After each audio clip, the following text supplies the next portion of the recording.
Good morning. Welcome to chapel on what feels like the first sunny day in a really long time. I walked in and mentioned to Gray that it felt really dark in here, and maybe that was because it feels finally so bright outside. We are so glad that you are here, and we want you to know that you are welcome here among us in person and online, and you are always welcome with us, whoever you are, whoever you know yourself to be, and whoever you are becoming. We gather every Monday, Wednesday, Friday during chapel break. Mondays, you're invited to join us for fika, coffee and treats on the CFL steps.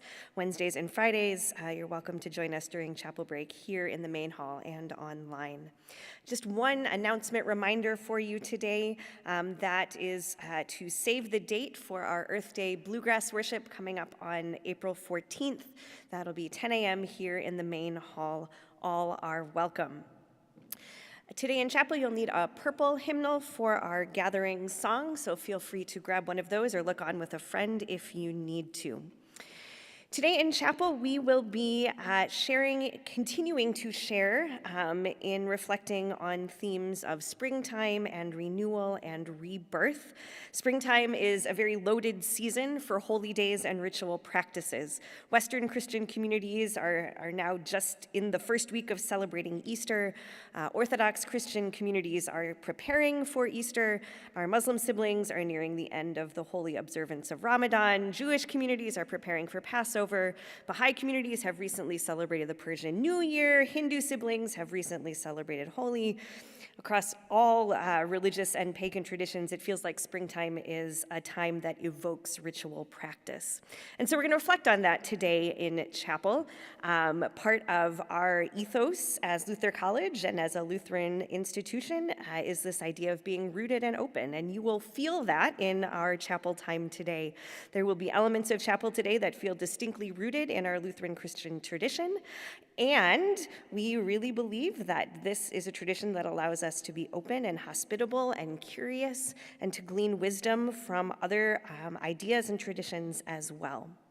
Today, we are so excited to welcome Gray Pitsenbarger as our chapel speaker, another brave soul from Vonda Deifeld's Intro to Interfaith class who decided that speaking in chapel was going to be their class project for the semester. Gray is going to be sharing today with us reflections on the observance of Ostara, which is another springtime commemoration that is practiced among neo-pagan traditions. This observance might be new for you. There's a chance that even talking about the realm of pagan traditions is new for you, and you may have questions about how these traditions fit into the wider landscape of multi-faith dialogue, into your own faith journey and understanding. So, some things to note today. First of all, Gray is awesome, and I think is going to say in their talk that they welcome questions. So if you have questions or want to learn more, this will be a great person to talk to. I'm also a really good person to talk to if you have questions or want to continue the conversation, and my office is right across the way there. I'm really selling this like something scary is about to happen, which it's not. What I want you to take from today, and what I want you to notice in this space and in your heart and in yourself, is to recognize again what I said a minute ago, that religious and ritual practices are plentiful around springtime because as human beings, we all share this awareness of noticing rebirth in nature and noticing how these themes of renewal and rebirth function in our very spirits. And there is a lot common to that across traditions. And so today, I encourage you to open your mind and your heart and to really lean into these images of springtime and renewal and rebirth. And this turn of the seasons that we are so anticipating, right? We're ready for spring and warmth and for everything that means to us and to our spirits. So friends, so glad that you are all here joining us today. Again, welcome, welcome, welcome. I invite you to stand as you are comfortable and able as we get grounded and centered for the rest of our time together. Wherever you are, I invite you to let your body feel both relaxed and supported. I invite you to settle into this space and into this moment, and just to spend a few seconds in quiet, breathing deeply, and finding your center.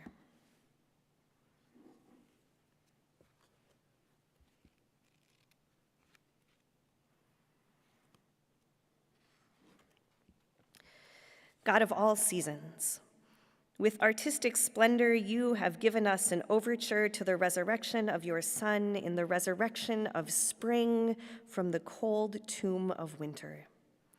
With joy, we greet the coming of flowers and the return of birds as we eagerly await the resurrection of all things. Remove from our hearts on this holy day any division or discrimination that keeps us frozen and separated from others. Make us one with you and with all creation that sings the song of springtime.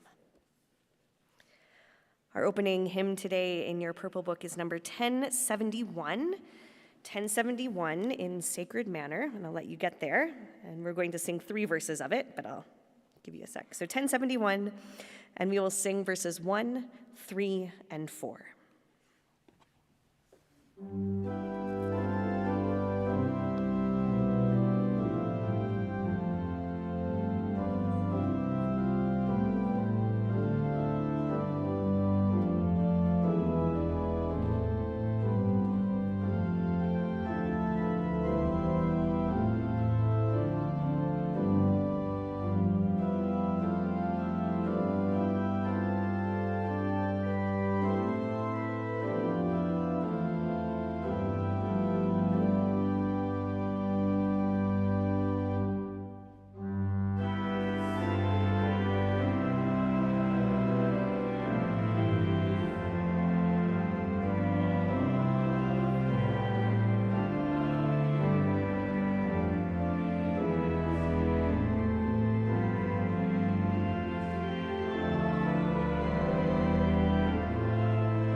Hello, my name is Gray. A little about myself. I am a Wiccan practitioner, or more specifically, a naturalistic pagan. I found this practice just before COVID lockdown, and many of the rituals I learned in that period brought me great comfort in a time I know was difficult for all of us. I find my deepest connection to be with the earth and with nature, and my practice focuses mainly on the earth and the celebration of the cycles of life. This often takes form in celebrating the 8 pagan holidays of the year. I would be happy to chat with any of you and answer any questions you might have about my practice after chapel. Today, I will lead us in a small ritual celebrating Austera. Please feel free to participate as much or as little as you are comfortable. Austera is the spring equinox. It's a holiday celebrated by Wiccan practitioners around the world, and in the Northern Hemisphere, this celebration falls around the end of March, so we're a bit late, as the weather starts to hopefully get warmer. Between Imbolc and Beltane on the Wheel of the Year, Austera is a period of transition.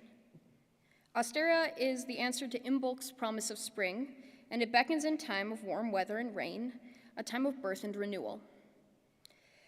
A reawakening after a long winter, and a time to shake off winter's time of wait and take action. A time to honor the time of wait and celebrate the new birth that is springing up all around us. Hopefully. Many of the trappings of this celebration may feel similar to celebrations around Easter, but pretty different at the same time. Austera can be celebrated in many different ways. Many incorporate eggs into their practice during this time, either in cooking or parts of various rituals. Plants become very important as part of the celebration. Austera is also a celebration of fertility of the earth, a time of planting and a time of setting new years for harvest. Those who hold altar space in their homes often find this a good time to do some spring cleaning and renew their altars. Practitioners who connect with the deity, especially fertility of the earth, may give additional offerings during this holiday, and those who participate in community with others may hold group celebrations or rituals. Personally, I do not hold an altar or work through a specific deity, so I find this to be a good time to give an offering to the earth more broadly.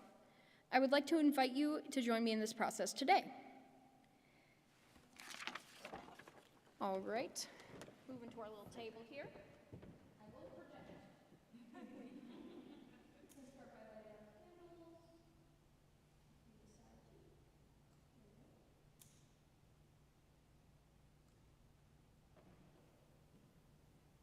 We're going to start by cleansing tools and setting an intention for the ritual.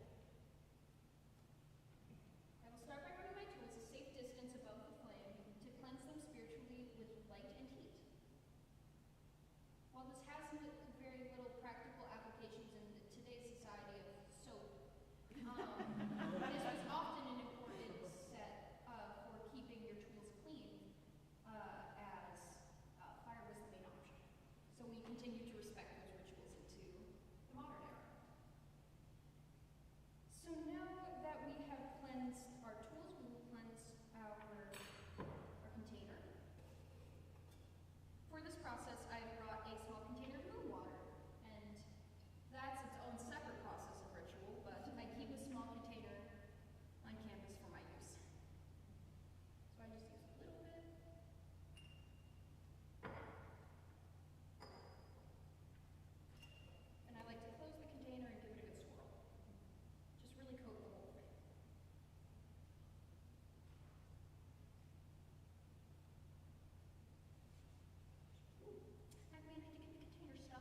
And now as you go from this place, may your heart be open to miracles and new life springing forth all around you. Go now in peace, live with hope. Thanks be to God.